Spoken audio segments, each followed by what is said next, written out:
د هیواد په 12 ګمرکونو کې د 40 لویو پایو عصري سکنرونو او د ځمکنۍ او هوایي کارګو لپاره د 33 کوچنیو سکنرونو د نصب مهمې پروژې قرارداد د مالیې وزارت د مالی معین حاجي عبدالقدیر احمد، د چارو ادارې لوی رئیس شیخ الحدیث نور الحق انور او د زبیر مصور خصوصي سوداګریز شرکت د مسؤل لوري د عامه او خصوصي مشارکت له اصولو سره سم لاسلیک شو. دغه مهمې پروژې ټولیز ارزښت 2.9 میلیارډ افغانۍ ده چې رغنیزې چارې به یې په 2 کلونو کې بشپړې شي او 2000 کسانو ته به پکې په مستقیم او غیر مستقیم ډول د کار کولو زمینه هم برابره شي. دغه پروژې د قرارداد لاسلیکولو په موخه د حکومت د اطلاعات او رسنیو په مرکز کې رسنیزه غونډه جوړه شوې وه چې پکې د ریاست الوزرا اقتصادي مرستیال محترم ملا عبدالغني برادر اخوند، د مالیې وزارت د مالی او پالیسي چارو معینانو، د چارو ادارې لوی رئیس، د زبیر مصور خصوصي سوداګریز شرکت مسؤلینو او د رسنیو استازو ګډون کړی و. د مالیې وزارت د پالیسۍ معین انجینر سلطان محمد زبیر د هیواد په ګمرکونو کې د 40 لویو پایو عصري سکنرونو د نصب پروژه په ملي کچه یو ستر پرمختګ یاد کړ او دا یې د سوداګرو او پانګوالو لپاره د لا ډیرو اسانتیاوو رامنځته کولو او د قاچاقي توکو د مخنیوي په برخه کې یو مهم ګام وباله.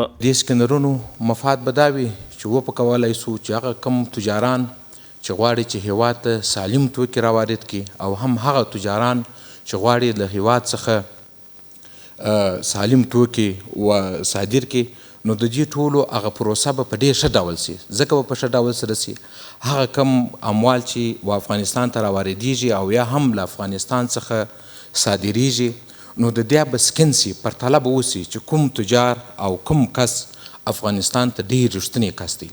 په دې سره به وکولی سو چې زموږ امنیتي پیښې به هم په زیات ډول سره راکمې سي او هم به وکولی سو چې د افغانستان کم ذخایر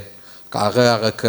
کویات کو چې هغه قیمتي توکي او هم یا همدارنګه پولي واحدونه دا به په ښه ډول سره مهار سي. د زبیر مصور خصوصي سوداګریز شرکت رئیس نجم الدین سیاس وویل چې د هیواد په ګمرکونو کې د سکنرونو د نصبولو پروژه د افغانستان په تاریخ کې یو له هغو سترو ملي پروژو څخه ده چې په لومړي ځل د خصوصي سکتور په مټ تطبیق کیږي. نوموړي له اسلامي امارت څخه مننه وکړه چې دوی ته یې په پوره روڼتیا د دغه سترې پروژې د تطبیق زمینه برابره کړې ده. دا ستر ویاړ نه یوازې د افغانستان د خصوصي سکتور لپاره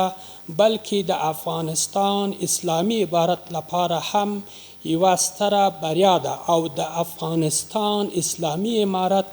وطن پالنه او تعهد د خلکو او هیواد لپاره ثابتوي. د دې پروژې په پیل کېدو سره سربیره په دې چې د سوداګریزو توکو بهیر په ګمرکونو کې ګړندی شي، د عایداتو د راټولولو بهیر به نور هم شفاف او ګمرکونه به د معیاري کېدو خواته روان شي. دغه ستره پروژه به د هیواد په 12 ګمرکونو تورخم، حیرتان، سپین بولدک، اسلام قلعه، تورغونډۍ، نیمروز، خوست، پکتیا، پکتیکا، اقینې، ابو نصر فراهي او شیرخان بندر کې پلي شي چې په هر ګمرک کې به 2 سکنرونه، یو د وارداتو او بل د صادراتو لپاره نصب شي. سربیره پر دې به په یادو ګمرکونو کې د اړینو تاسیساتو د رغونې چارې هم ترسره شي. دغه پروژې په پلي کېدلو سره به په ګمرکي عوایدو کې د پام وړ زیاتوالی راشي او ورسره به سوداګرو او پانګوالو ته په اړوند چارو کې لا ډیره روڼتیا، چټکتیا، امنیتي خوندیتوب او د پام وړ اسانتیاوې رامنځته شي.